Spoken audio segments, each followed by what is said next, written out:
Pare de olhar para as circunstâncias e olhe para Jesus. Nós devemos olhar para nosso Salvador, o nosso Redentor, que é Cristo.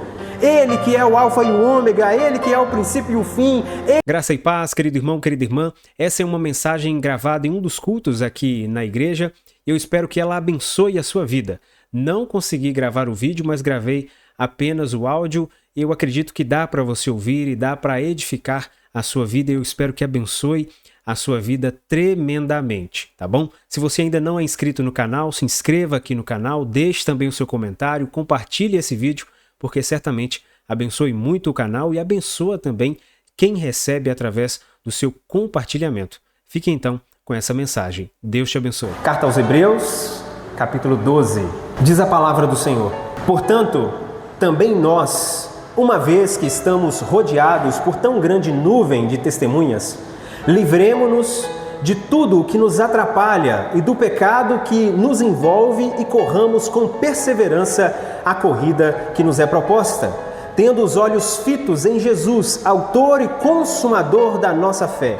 Ele, pela alegria que lhe fora proposta, suportou a cruz, desprezando a vergonha, e assentou-se à direita do trono de Deus. Pensem bem naquele que suportou tal oposição dos pecadores contra si mesmo, para que vocês não se cansem nem desanime. Amém. Amém. Santo Deus e amado Pai, que em nome de Jesus essa sua palavra, Deus, encontre morada em nosso coração, nos dê entendimento e a paciência para compreender de acordo com a tua vontade, em nome de Jesus. Amém. Pode se assentar, mantenha a sua Bíblia aberta. A carta aos Hebreus, o autor, quando escreve essa carta, ele escreve ela de forma muito pastoral, encorajando os hebreus a permanecerem firmes na fé, que eles não se desviassem da fé, mas que eles conservassem viva a sua fé em Deus e guardassem a palavra de Deus sem se apartar da verdade da palavra de Deus. E é por causa desses versículos que eu quero meditar hoje com você a respeito do tema: para onde você está olhando? Para onde você está olhando? E eu estou certo, querido irmão, querida irmã, eu tenho a certeza no meu coração que cada um de nós que aqui comparecemos, a cada um de nós que fomos aqui trazidos pelo Santo Espírito de Deus, nós queremos mais do Senhor, nós queremos cada dia mais ser vitoriosos em Cristo Jesus. Por isso, preste atenção, vigie para que a sua atenção não seja dispersa, preste atenção em tudo aquilo que o Espírito Santo tem para falar ao seu coração. Essa carta, ela tem uma mensagem muito especial, porque aquela época em que o autor escreve estava marcada principalmente pela apostasia. A apostasia é o abandono da fé, é as pessoas que estão seguindo o caminho da fé e de repente elas param no meio do caminho, elas voltam para trás, elas regridem em tudo aquilo que elas acreditavam. Então essa carta aos Hebreus, ela motiva os crentes no caminho da obediência e principalmente traz elementos de fortalecimento da nossa fé em Cristo Jesus. O autor, ele certamente tinha certeza, convicção e sabia que as pessoas, quando se perdem no caminho da fé, quando têm a sua fé de alguma forma adulterada, elas caminham sem rumo. As pessoas que não têm o alvo, Jesus Cristo, que não apontam a sua vida para Jesus, elas começam a caminhar sem rumo, começam a caminhar perdidas pela vida. E é justamente por causa disso que eu quero que você observe e pense aí na sua mente sobre esses três tipos de pessoas, esses três tipos de situações que nós observamos no nosso dia a dia. Em primeiro lugar, há aquelas pessoas que olham para as adversidades somente, pessoas que olham para o problema, para o tamanho do problema, e elas ficam aterrorizadas e elas acabam sendo paralisadas no caminho da fé. Elas são paralisadas pelo medo, elas olham o tamanho da luta, elas olham o tamanho da tempestade, o tamanho da adversidade, são tomadas pelo medo e não conseguem mais se mover. Em segundo lugar, há o tipo de pessoas, aqueles que olham somente para si. É tudo eu. Eles começam a olhar somente para dentro do seu coração, a ponto de isso afetar até mesmo as suas orações, porque essas pessoas começam a orar somente por si mesmas. Deus abençoe a minha vida, Deus abençoe a minha casa, Deus me abençoe a eu. E essas pessoas, quando começam a olhar somente para si, deixam de amar ao próximo e por causa disso começam também a trazer ao seu coração a soberba. Se acham por algum motivo maiores umas do que as outras, dignas somente elas do favor de Deus, e assim elas acabam também se perdendo no caminho. Em terceiro lugar, há o tipo de pessoas, aqueles que se distraem com facilidade, que se encantam com as ofertas deste mundo, com as atrações desse mundo, tudo aquilo que esse mundo tem para oferecer, as coisas momentâneas desse tempo, e enquanto isso a sua vida vai passando. Eles vão se encantando com as coisas desse tempo, e enquanto isso a sua vida passa. Mas o alerta maior é para os crentes permanecerem e não perderem o alvo. Querido irmão, querida irmã, eu e você não podemos perder o alvo que é Cristo Jesus. Não perca o alvo que é Cristo Jesus. Por isso o autor aqui nos ensina nesses 3 versos pelo menos 3 preciosas lições para que nós caminhemos de forma correta, de forma agradável a Deus. E a primeira verdade que nós encontramos aqui é que nós devemos seguir o caminho pavimentado. Seguir o caminho que já está preparado. Leia comigo na sua Bíblia a parte A do verso 1 do capítulo 12 de Hebreus, que está escrito: portanto também, nós, uma vez que estamos rodeados por tão grande nuvem de testemunhas. O que o autor está dizendo? Que nós somos cercados por uma grande nuvem de testemunhas. Se você ler na sua Bíblia depois o capítulo 11, você vai perceber que o autor ele começa a fazer uma bela descrição dos heróis da fé, pessoas que são exaltadas aqui na Bíblia por causa da sua fé, são chamados de heróis da fé. Nós encontramos aqui Abraão, nós encontramos aqui Raabe, dentre outros, pessoas que a sua fé, de algum modo, serve de inspiração para mim e para você. Então significa que essas pessoas que já alcançaram a glória de Cristo, já alcançaram o favor de Deus, essas pessoas já pavimentaram o caminho, eles já asfaltaram o caminho que nós devemos passar, e este caminho é o caminho da fé. E quando nós tratamos de caminho e olhamos para o contexto bíblico, você vai se lembrar de uma verdade impressionante. Jesus trabalha no caminho, Jesus cura no caminho, Jesus fala no caminho. Você vai perceber que sempre que Jesus encontrou com as pessoas, essas pessoas estavam à margem do caminho e Jesus trouxe essas pessoas para o caminho da fé. E esse caminho da fé, eu e você devemos permanecer nele, seguindo com coragem, seguindo com certeza, porque essa tão grande nuvem de testemunhas está a nos observar. Mas por que o autor fala dessa forma, tão grande nuvem de testemunhas? Aqui ele está ilustrando, para facilitar o entendimento, ele usa o exemplo de uma corrida que acontecia naquele tempo, uma atividade esportiva. Ele fala de um atleta, alguém que se prepara para uma maratona. E não sei se você sabe, mas a maratona, ela geralmente tem pessoas que assistem, as testemunhas.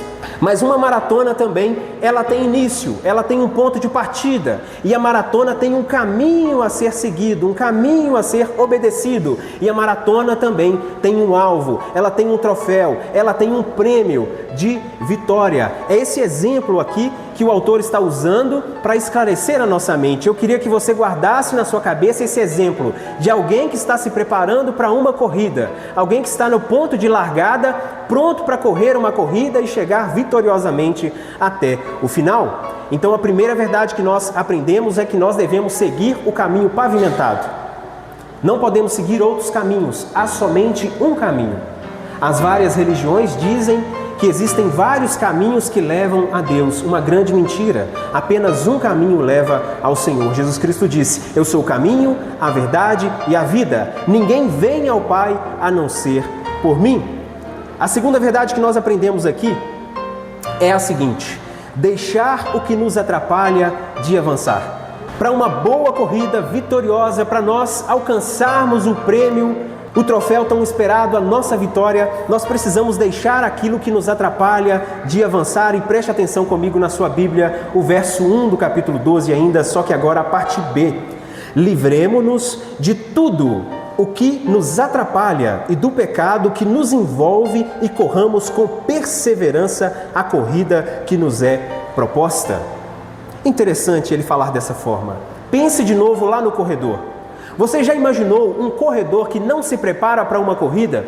Alguém que vai para uma maratona com uma calça larga, talvez uma mulher que vai para uma maratona com uma calça larga que provavelmente vai fazer ela tropeçar, vai com um tamanco bem alto, um salto bem alto e bem fino para uma maratona. Tem cabimento? Não tem cabimento, não tem lógica. Então, ele está usando essa ilustração. Nós devemos estar preparados e deixar para trás tudo aquilo que vai nos atrapalhar nesse avanço da nossa caminhada. Para avançar, é preciso deixar. Parece algo simples, parece um clichê, mas muitas pessoas ainda não se tocaram dessa verdade. Para que eu avance na vida, eu preciso deixar algumas coisas para trás. Algumas coisas têm que ficar assim no meu passado, elas têm que ficar para trás. E quem se apega ao passado não pode abraçar o futuro que Deus preparou. Há muita gente apegada demais ao passado, ao que aconteceu, às mágoas do passado, à tristeza do passado, às lamentações do passado, e está deixando de viver aquilo que Deus tem para nós no hoje, no futuro, aquilo que Deus tem reservado para cada um de nós agora. E aí você já vai pensando e buscando na sua mente algo que você deveria ter deixado no passado e que está atrapalhando agora ainda a sua caminhada. E eu acho interessante que o autor aqui faz uma separação de 2 pontos. Primeiro ele fala de tudo aquilo que atrapalha e depois fala do pecado que nos envolve. O que seria tudo aquilo que nos atrapalha? O que significa isso? Tudo aquilo que nos atrapalha. Eu compreendo que tem coisas que ainda não são pecado na nossa vida.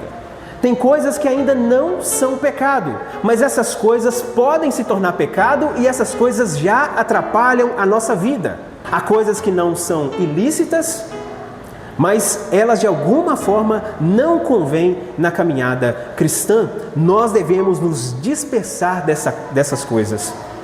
Só para você refrescar talvez a sua mente, refletir um pouco mais sobre isso, puxe na sua memória com quem você conversa.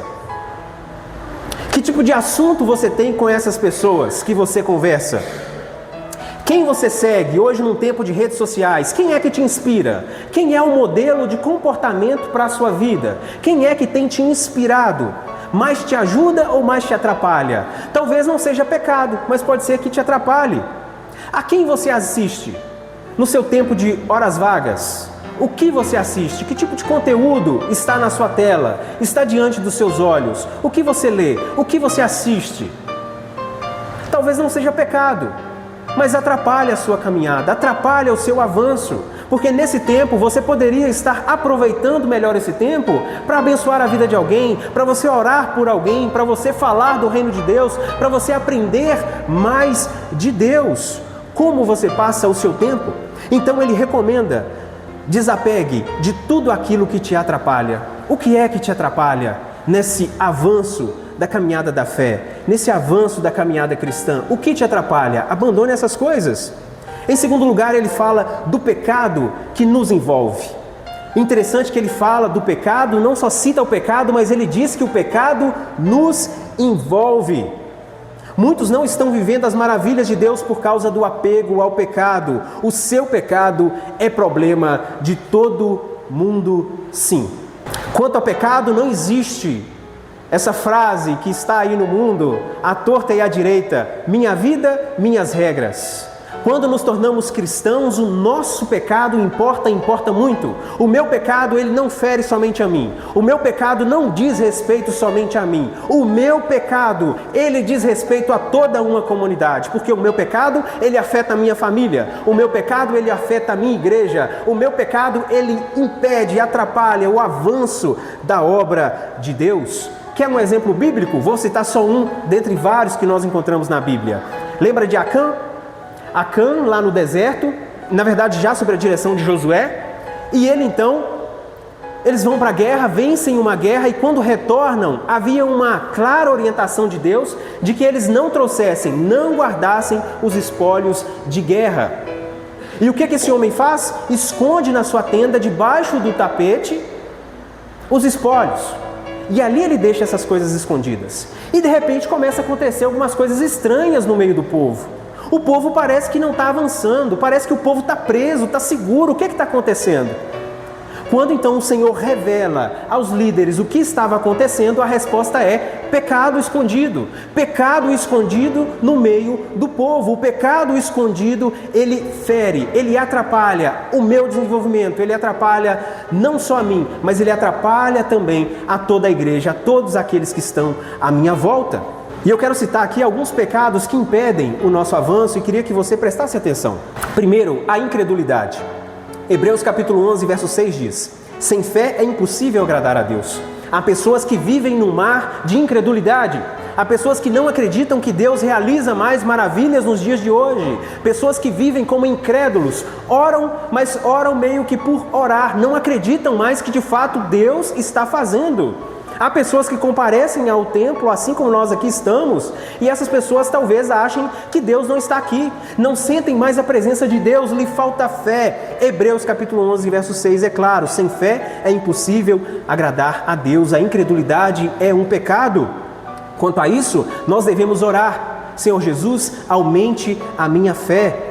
Em segundo lugar, o orgulho. Provérbios capítulo 16, verso 18: o orgulho vem antes da destruição, o espírito altivo antes da queda. Há pessoas que se tornam muito orgulhosas, se acham melhores umas do que as outras, quando na verdade nós somos irmãos prontos a servir. Estamos dispostos sempre a servir mais e melhor. Esse orgulho não pode tomar conta do nosso coração. Em terceiro lugar, a falta de perdão.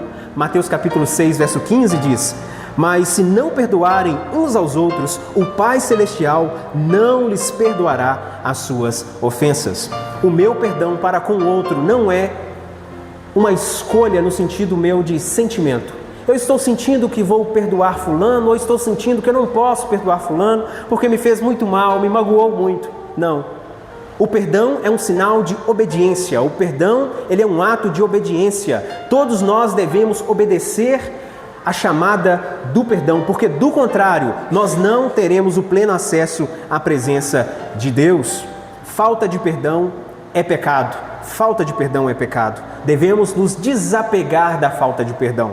Quarto, a imoralidade sexual. 1 Coríntios capítulo 6, verso 18. Fujam da imoralidade sexual. Todos os outros pecados que alguém comete fora do corpo os comete, mas quem peca sexualmente peca contra o seu próprio corpo. Pecado sexual, tudo isso é pecado. Imoralidade sexual é pecado. Nós devemos cuidar em como levamos a nossa vida. Nós devemos cuidar com aquilo que nós cobiçamos através dos nossos olhos. Homens e mulheres devem cuidar em como se vestem, em como se comportam, porque tudo isso leva à imoralidade sexual e é pecado. 5. Murmuração. Filipenses capítulo 2, verso 14, façam tudo sem queixas nem discussões. O que eu li aqui? Façam algumas coisas sem queixas e discussões, é isso, Hernani? Façam todas as coisas sem queixas nem discussões. Nós temos uma facilidade muito grande de reclamar das coisas, de reclamar de tudo, de reclamar do tempo, de reclamar da condição, de reclamar de tudo. Nós muitas vezes murmuramos muito, mas murmuração é pecado. 6. Medo e covardia. 2 Timóteo capítulo 1, verso 7. Pois Deus não nos deu o espírito de covardia, mas de poder, de amor e de equilíbrio.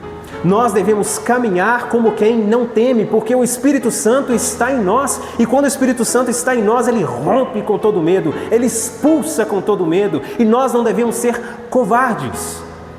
Não tenha medo de falar da palavra de Deus, não tenha medo de comunicar que você é um cristão, que você ama a Jesus. Não tenha medo de demonstrar a sua fé, porque a covardia, o medo também leva ao pecado, é pecado também. E 7º e último, falta de amor. 1 João capítulo 4, verso 8. Quem não ama não conhece a Deus, porque Deus é amor. Não sou eu que estou dizendo, é a Bíblia Sagrada. Quem não ama não conhece a Deus, porque Deus é amor. Se eu não consigo amar o meu irmão a ponto de perdoar uma ofensa que ele tem contra mim, eu preciso rever o meu coração e pedir, clamar pela misericórdia de Deus, a fim de que Deus inunde o meu coração de amor, para que eu esteja amando essa vida a ponto de perdoá-la.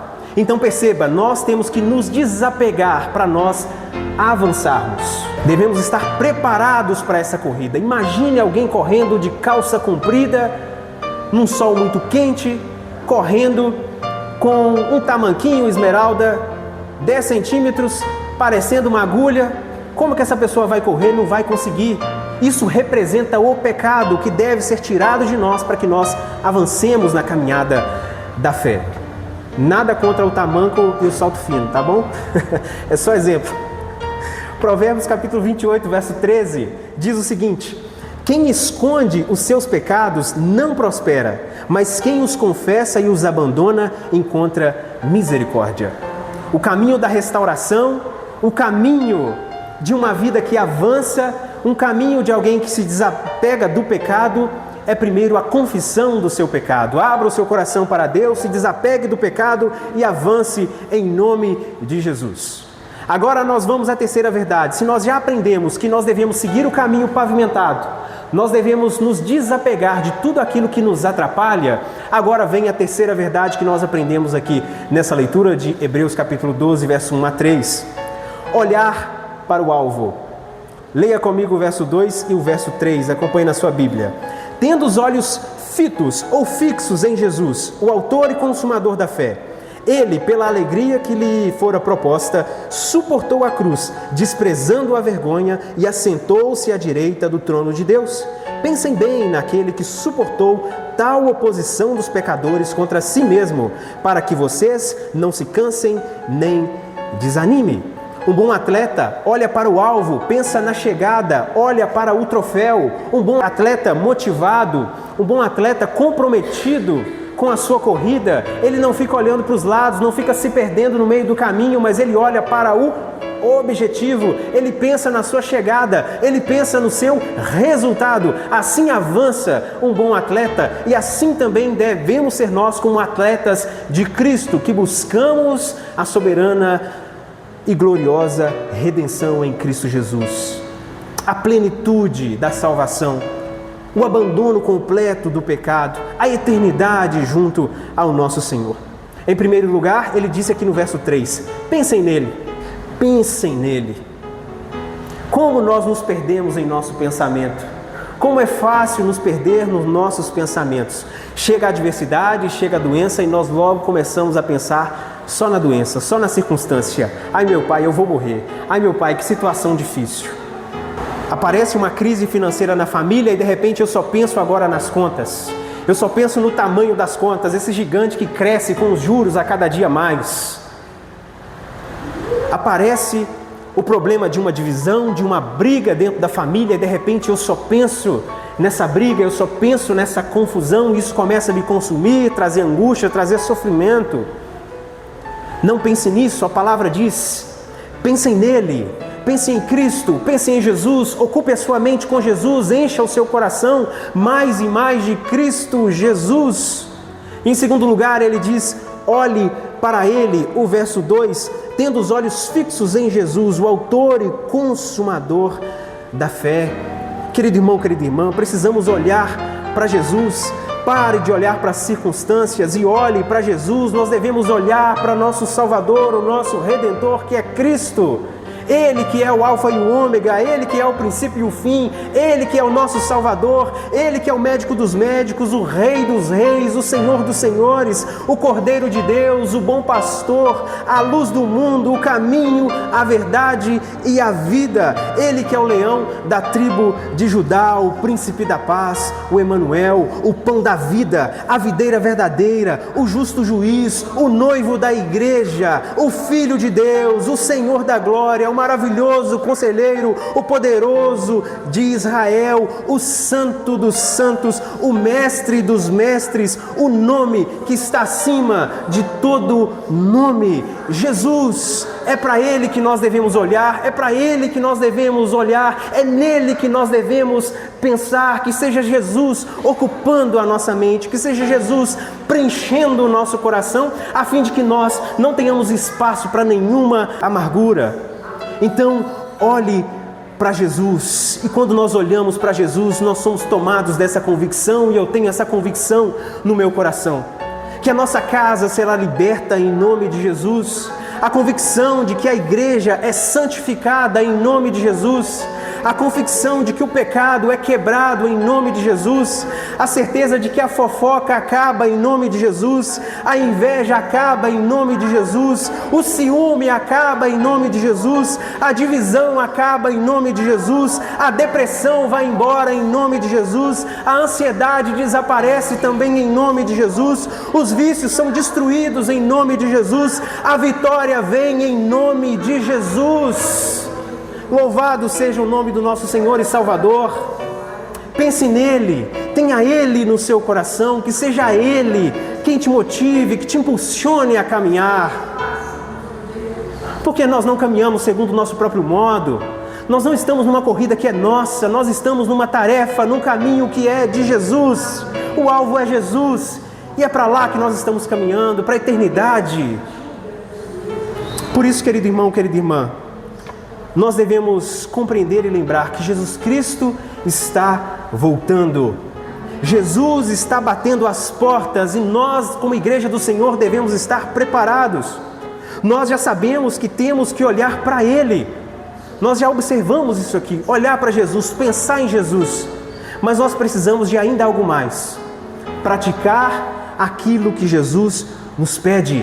Seguir o seu exemplo. Seguir os passos de Jesus.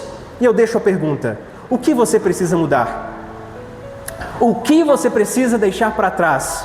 Ao que você precisa se desapegar para que você avance mais e mais gloriosamente com o nosso Senhor Jesus? O que você precisa deixar para trás? O que você precisa abandonar a fim de que você avance para a glória de Jesus? Jesus, Ele está aqui e quer nos ouvir. Ele está ao alcance da minha e da sua oração, e nós não podemos duvidar disso. Portanto, agora nós teremos um tempo de oração e nós vamos pedir a Deus para que o Senhor primeiro trate o nosso coração, expulsando do nosso coração toda a mazela, tudo aquilo que não lhe agrada. Mas nós vamos orar, mas não orar de qualquer modo. Nós vamos orar como Tiago ensina lá em Tiago capítulo 1, verso 6. Orar como quem tem fé.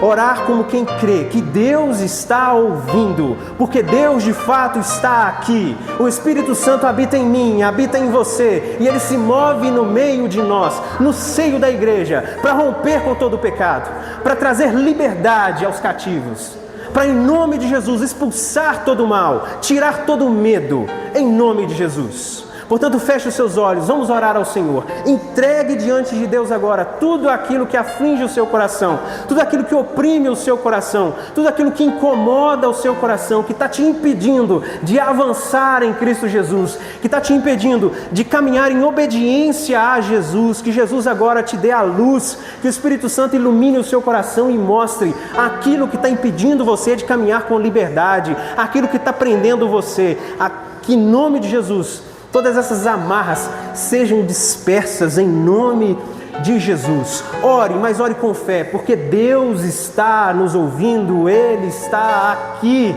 Louvado seja o nome do Senhor, aleluia. Santo Deus e amado Pai, nós te bendizemos, Senhor Deus. Pai, nós entregamos a nossa vida diante do Senhor, Pai bendito e amado. Nós estamos aqui porque cremos no Teu poder, nós cremos no Teu agir, Senhor Deus. Nós suplicamos, Deus, que o Senhor derrame do alto céus, ó Deus, temor, mais temor sobre o nosso coração agora, Pai. Nos ajude, ó Espírito Santo, a lembrar das mazelas do nosso pecado, Espírito Santo do Senhor. Vem nos lembrando, ó Espírito Santo, de tudo aquilo que está nos impedindo de caminhar. Dê visão espiritual, Senhor Deus. Nos ajude a ver, ó Pai, se há algo na nossa casa, se há algo em nosso comportamento, Pai, que está nos impedindo, Deus, de caminhar, ó Deus. Se há um rancor no nosso coração, que seja expulso agora em nome de Jesus. Se há falta de perdão, que seja expulso agora em nome de Jesus, ó Deus. Se há medo, ó Pai, que seja expulso agora em nome de Jesus, ó Deus maravilhoso, querido. Se a depressão, ó Pai, que ela vai embora em nome de Jesus, Deus. Se a ansiedade, que ela seja expulsa em nome de Jesus, assim como o Senhor expulsou a ansiedade que havia em mim, Senhor Deus. Louvado seja o Teu nome, que o Senhor faça nessa noite também. Expulse com esse mal, Pai. Que o Senhor expulse, Deus, destrua com o diagnóstico, Deus, que traz falta de fé. Expulsa esse mal, porque não há impossíveis para o Senhor, Deus. Se há dor, que o Senhor disperse com a dor. Se há mal, que o Senhor espalhe com esse mal e mande embora, Pai. Se há opressão do inimigo, que o Senhor retire toda essa opressão agora em nome de Jesus, ó Pai. Porque a Tua palavra diz que aqueles que estão em Cristo, o inimigo não lhe toca, Senhor.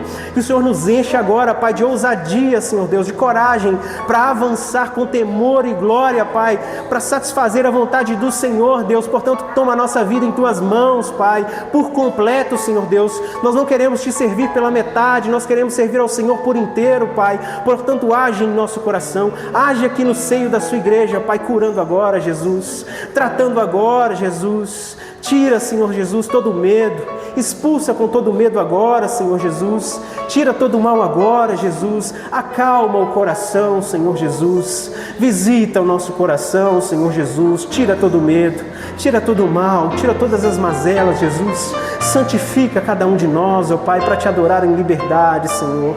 Em nome de Jesus, ó Deus. E essa graça que é derramada aqui agora, Deus, que ela seja estendida aos nossos parentes.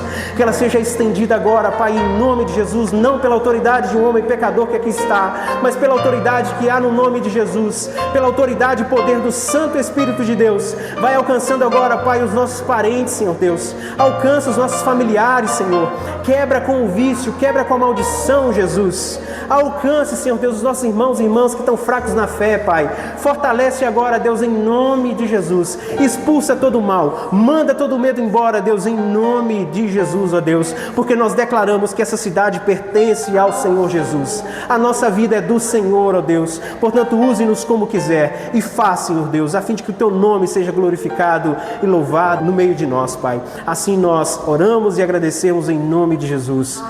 Amém, e amém, e amém. Pare de olhar para as circunstâncias e olhe para Jesus. Nós devemos olhar para nosso Salvador, o nosso Redentor, que é Cristo. Ele que é o alfa e o ômega, Ele que é o princípio e o fim, Ele que é o nosso Salvador, Ele que é o médico dos médicos, o Rei dos reis, o Senhor dos senhores,